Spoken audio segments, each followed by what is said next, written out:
guys, we just received a shocking announcement. RVs are now banned in 11 states. Can you believe it? Why are they doing this? For decades, recreational vehicles have symbolized freedom, adventure, and the open road. They were the gateway to exploring America's vast landscapes, a dream for countless families. But now, a sweeping wave of environmental regulations has blindsided thousands of RV owners and manufacturers. But this decision is more than just environmental issues. Just think about it. Entire classes of recreational vehicles are being outlawed. This is leaving the industry scrambling to respond and filled with questions like, which states are actually involved, leading this charge, and exactly why are these 11 states turning against RVs? I mean, how can they expect entire industries to vanish overnight? And there is no doubt that these changes could and will redefine the entire industry. So let's uncover what is really going on and how it is going to affect you. Is this the start of a new era? To be honest, RV travel was once the crown jewel of American getaways. Families would save for years to purchase their dream motorhome, mapping out grand cross-country adventures to visit iconic landmarks and hidden gems. The sound of engines humming down open highways symbolized freedom, independence, and the thrill of discovery. It was not just a way to travel, it was a lifestyle woven into the fabric of American culture. But behind this idyllic scene, subtle changes were taking shape. Environmental groups began to grow louder, pointing to rising carbon emissions and their impact on air quality. Policymakers, once dismissive, started whispering about tightening emissions laws. For years, these warnings were brushed off as distant possibilities, easy to ignore in favor of the familiar comfort of tradition. Now, the fallout has arrived, and it is impossible to overlook. The recreational vehicle industry, once untouchable, faces a monumental shift that could redefine its future. This is not just a hiccup, it is a seismic upheaval, sending shockwaves through manufacturers, dealerships, and the travelers who have built their lives around these vehicles. The question is no longer whether change is coming, but how quickly it will unravel the status quo. A sudden shutdown. In less than 24 months, 11 states have rallied behind California's strict zero-emission standards. These regulations effectively ban the sale and registration of recreational vehicles that do not meet the new emissions criteria. To put that in perspective, it is like watching a bustling neighborhood suddenly shut its gates, locking out an entire segment of its community. For an industry reliant on combustion engines, this shift is catastrophic. Recreational vehicle manufacturers, who once thrived on producing large, fuel-dependent models, now face an existential crisis. Some forward-thinking companies, like those in the electric vehicle sector, have taken proactive steps to align with these environmental goals. But for traditional recreational vehicle makers, their flagship models, the very ones that built their reputations, are becoming obsolete overnight. The ripple effects are staggering. It is not just the manufacturers who are feeling the heat. Dealers are grappling with unsellable inventory, unsure of how to navigate the new legal landscape. Suppliers who provide everything from tires to custom interiors are staring down dwindling orders. Even tourism hotspots, once reliant on steady streams of recreational vehicle visitors, are bracing for a decline in traffic. This is not merely about losing a product line. It is about disrupting entire communities built around the freedom of the open road. The key reasons behind the ban. How did it get this bad? The answer lies in 3 critical missteps that brought the industry to this crossroads: failing to adapt quickly to new environmental standards, underestimating the power of state-level regulations, and assuming that decades of success insulated them from dramatic change. The first misstep was a refusal to embrace the zero-emission movement. As electric and hybrid vehicles began gaining traction, recreational vehicle manufacturers stuck to what they knew best, building bigger engines and offering increasingly luxurious interiors. While this strategy catered to existing customers, it left the industry vulnerable when states like California began demanding cleaner technologies. The second issue was underestimating the influence of state-level regulations. Many manufacturers assumed that federal oversight would dominate the conversation, giving them ample time to adapt. Instead, individual states took the lead, setting aggressive timelines and catching the industry off guard. California's bold stance inspired others to follow, creating a domino effect that left manufacturers scrambling. Lastly, there was the dangerous assumption that what worked for decades would always remain good enough. This mindset ignored the growing urgency of climate change and the public's increasing demand for sustainability. The result? An industry caught flat-footed, struggling to pivot in a world that had already begun moving on. Could all of this have been avoided? Perhaps, if the warning signs had been heeded earlier, but hindsight is a luxury, and the question now is whether the industry can catch up before it is too late. the states leading the charge. So, which states have taken the plunge into these strict new regulations? It all starts with California, the long-standing pioneer of tough emission standards. For decades, California has been at the forefront of environmental policy, setting the tone for the rest of the nation. But it has not stopped there. Joining California are Massachusetts, New York, Oregon, and Washington, states that have a history of progressive environmental policies. Vermont and Rhode Island have also signed on, drafting their own versions of the rules that align closely with California's vision. Colorado and New Mexico are not far behind, showing that even states with significant rural populations are willing to embrace the shift. This makes a total of 11 states, with others considering similar legislation.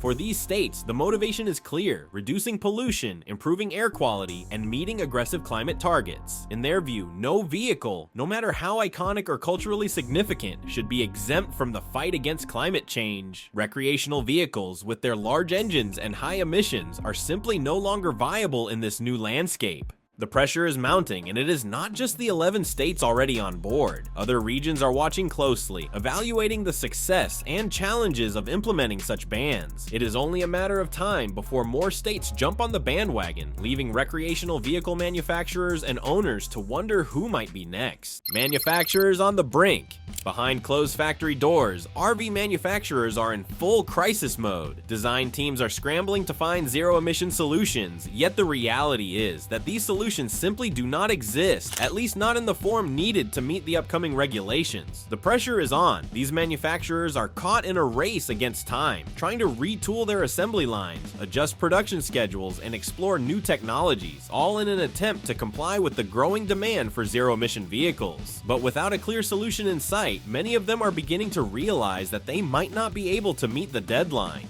For some manufacturers, the consequences of failure are dire. Entire product lines could be rendered obsolete and thousands of jobs could be at risk. Factories that once hummed with activity, producing some of the most sought-after RVs, could fall silent. The fate of these manufacturers hinges on finding innovative ways to develop zero-emission RVs, or risk being left behind in a rapidly changing market. The very future of the industry seems uncertain, and that uncertainty has sparked widespread fear among employees, executives, and stakeholders alike. It's not just about compliance, it's about survival. As the clock ticks down to the year 2025, RV manufacturers are forced to confront the harsh reality that their business models may need to evolve, or they might face the possibility of collapse. Dealers and distributors in limbo. Imagine being an RV dealer right now. You've built your business over years, serving customers who dream of road trips, camping adventures, and family vacations. But now, you're sitting on a lot full of unsellable inventory. The government has passed new regulations, and your best-selling motorhomes are now banned in multiple states. Those gleaming RVs that once flew off the lot are now collecting dust. Not only are they unsellable in certain states, but they also can't even be registered if they're driven across state lines. For many dealers, it feels like a nightmare scenario. They've invested heavily in these vehicles, but now they face a future where their stock is either worth a fraction of what it once was or completely unsellable. Some have begun considering shifting their operations to friendlier states, but this isn't a simple matter. Moving a business isn't like packing up a few boxes and calling it a day. Uprooting an entire operation, complete with inventory, employees, and decades of community trust, is a monumental task. The uncertainty dealers face isn't just financial, it's emotional too. They are not only worried about their bottom line, but also about the livelihoods of their employees. The ripple effect is undeniable. Small businesses that once thrived on RV tourism and travel are now staring down the barrel of an uncertain future. As the days pass, many dealers find themselves trapped in a limbo, unable to move forward, unsure of what the future holds, and caught between government regulations and customer expectations. Tourism and small businesses. The ripple effect of these bans doesn't stop with manufacturers, dealers, and owners. It stretches into the very fabric of the communities that rely on RV tourism. From roadside diners to quaint campgrounds, small businesses across the country depend on the steady flow of RV travelers who stop for a meal, an overnight stay, or to restock before hitting the road again. But with fewer RVs hitting the roads due to these bans, these businesses are starting to feel the pinch. Imagine a small town that once thrived on RV tourism. The local diners served trucker breakfasts and coffee to weary travelers, and the local campgrounds were full of families spending the night in their RVs. But now, with fewer RVs passing through, these businesses are struggling to survive. Campgrounds are left with empty spaces. It's like a bustling tourist town suddenly finding all its main roads closed. The lifeblood of the local economy begins to drain away slowly. Without the steady stream of RV travelers, small businesses are forced to make difficult decisions. Some might close their doors, while others may have to drastically change their business models to survive. These towns, once thriving on RV tourism, are now facing an uncertain future, and many wonder if they will ever recover. In the end, the economic impact on these communities could be catastrophic. What was once a thriving industry filled with tourists, happy families, and bustling businesses now risks becoming a shadow of its former self. As these bans take effect, the question remains, how will these towns adapt, and what will become of the local businesses that have relied on the RV community for decades? The environmental rationale.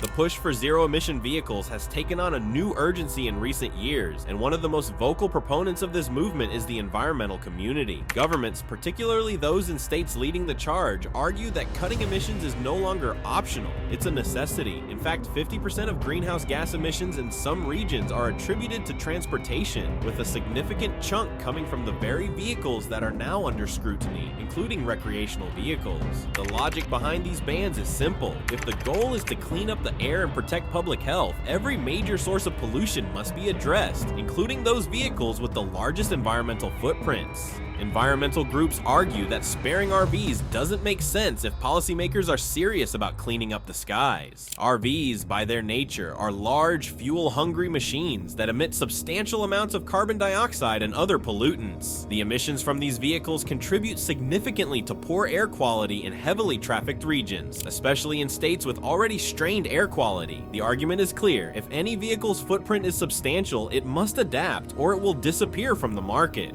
On paper, this argument sounds logical. Reducing emissions in any way possible seems like a clear win for the environment, and the goal of zero-emission vehicles has been set by numerous state and federal regulators. But the problem lies in the execution. While the rationale behind these rules is solid in principle, the reality is far more complex. The sheer scale of the RV industry and its deep-rooted ties to American culture complicates the situation. In practice, the implementation of these sweeping bans feels like a sledgehammer solution to a problem that requires more nuanced and carefully considered action. The ban on RVs is a drastic move, one that many feel doesn't give manufacturers and consumers enough time to adapt. The industry is already on shaky ground, as manufacturers scramble to develop zero-emission solutions for a sector that wasn't even on the radar when clean vehicle mandates were first put into place. Environmental groups may see this as a necessary measure, but it is not without its difficulties. Many consumers feel like they are being unfairly targeted, especially when zero-emission solutions are nowhere near ready to replace the vast fleet of recreational vehicles already on the road.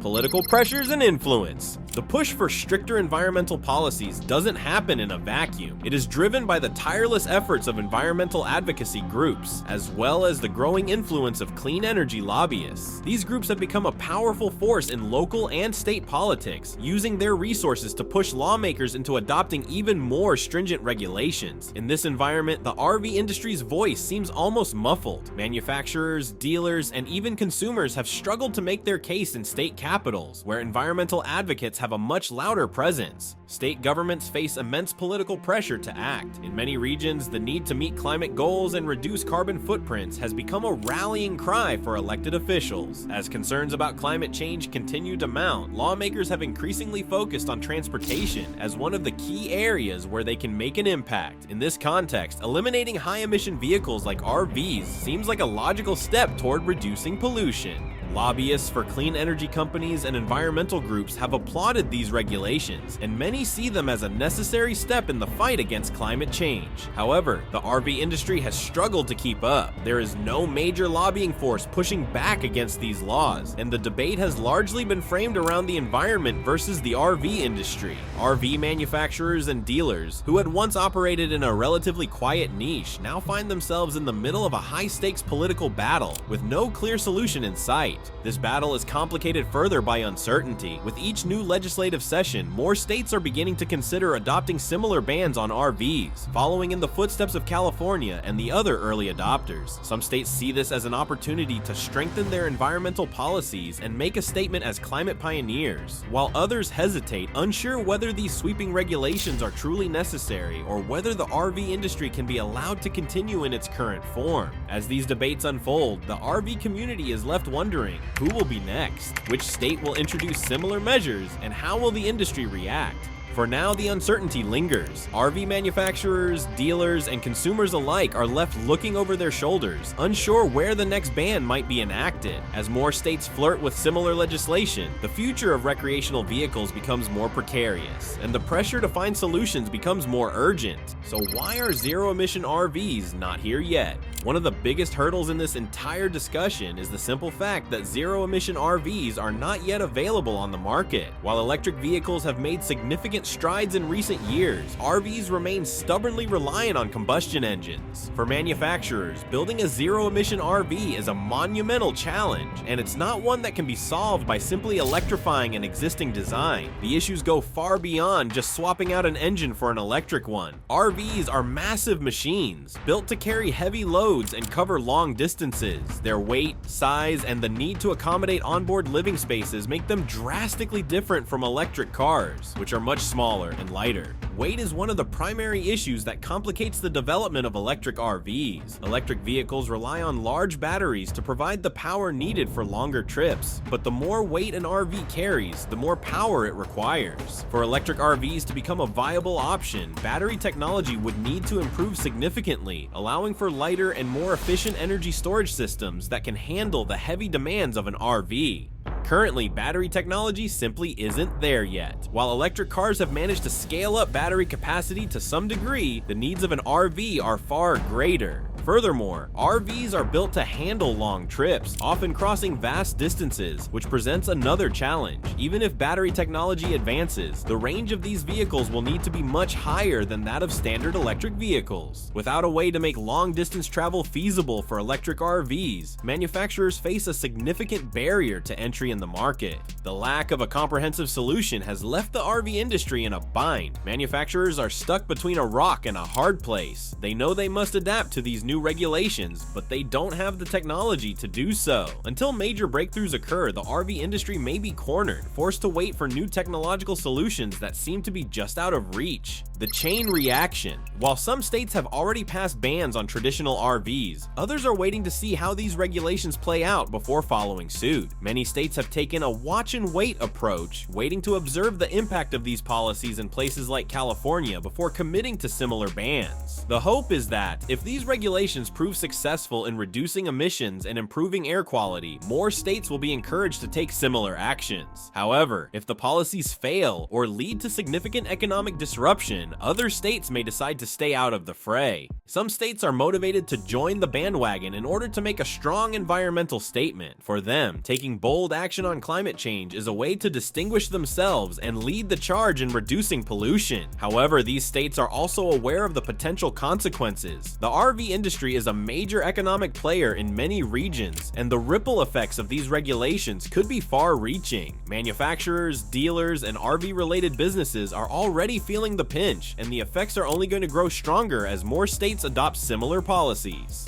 So what's the solution? As the clock ticks toward the implementation of zero-emission regulations, the recreational vehicle industry is scrambling to find solutions. Some manufacturers are pushing the envelope by experimenting with hybrid technologies, hoping to bridge the gap between the internal combustion engine and a fully electric future. Other companies are forming partnerships with tech firms, aiming to fast-track the development of electric drivetrains tailored specifically for larger vehicles like motorhomes. There's even talk of reimagining RVs from the ground up, replacing traditional engines with zero-emission alternatives that still maintain the comfort and range expected by customers. But these efforts aren't without challenges. The timeline to meet these requirements is short, and the technology needed to build large, fully electric recreational vehicles isn't ready for mass production. Some manufacturers are lobbying state governments for phased timelines, hoping for additional years to catch up with the growing demand for zero-emission options. But the pushback is strong, and many environmental advocates argue that there is no more time to waste. Still, hope remains. If RV manufacturers can successfully navigate these obstacles and embrace cleaner technologies, they could lead the charge in a new era for the industry. This shift could reshape the very concept of what an RV is, ushering in a future where sustainability and adventure coexist harmoniously. These advancements could not only meet environmental standards, but also open up new avenues for RV travel, sparking a wave of innovation in vehicle design, infrastructure, and travel patterns. Adaptation or extinction.